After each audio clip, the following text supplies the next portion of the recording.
बघा फवाऱ्याची जी सेटिंग आहे ती अशा प्रकारे बंद असताना फोल्ड करून ठेवता येते.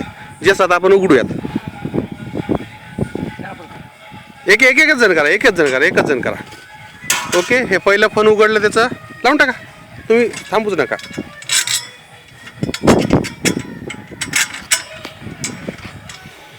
नट लावून टाका.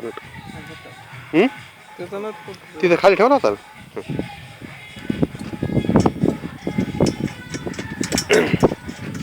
हे टोटल फवाऱ्याची जी पूर्ण बूमची लांबी आहे ही आहे एकूण 18 फुटाची.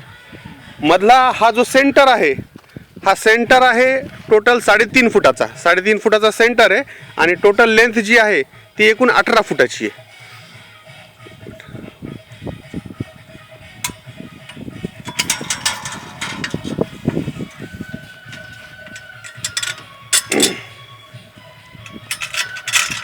आणि टोटल हे जे काम आहे हे एका रानामध्ये एकदाच तुम्हाला खोल फिटिंग करावं लागते नट बोल्टाची. आणि ते पूर्ण कामच जे आहे हे पूर्ण काम आहे केवळ 1 ते 1.5 मिनिटाचं काम आहे.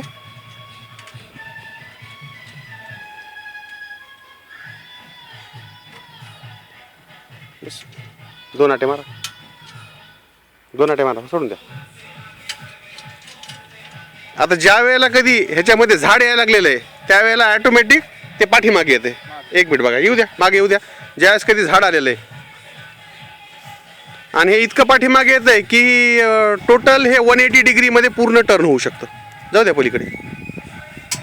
हे टोटल 180 डिग्रीमध्ये जाऊ शकतं. परत ज्या सोडतो आपण त्याला झाड येऊन जाऊ द्या एका ठिकाणी पण आणा, नंतर हात सोडून द्या.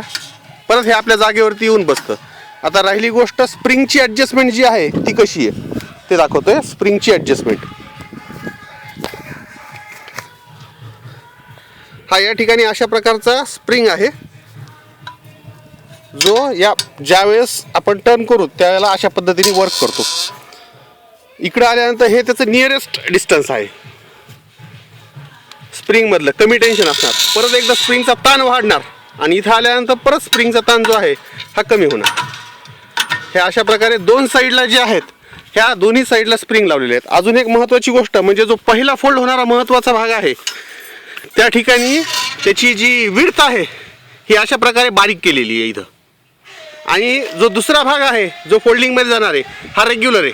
हा जो आहे हा बारीक केलेला नाही आहे. मात्र हा या ठिकाणी जो आहे हा बारीक केलेला आहे जेणेकरून ज्या वेळेला हा इकडचा फोल्ड होऊन येईल त्यावेळेला तो आतमध्ये बरोबर बसेल आणि बाहेर राहणार नाही.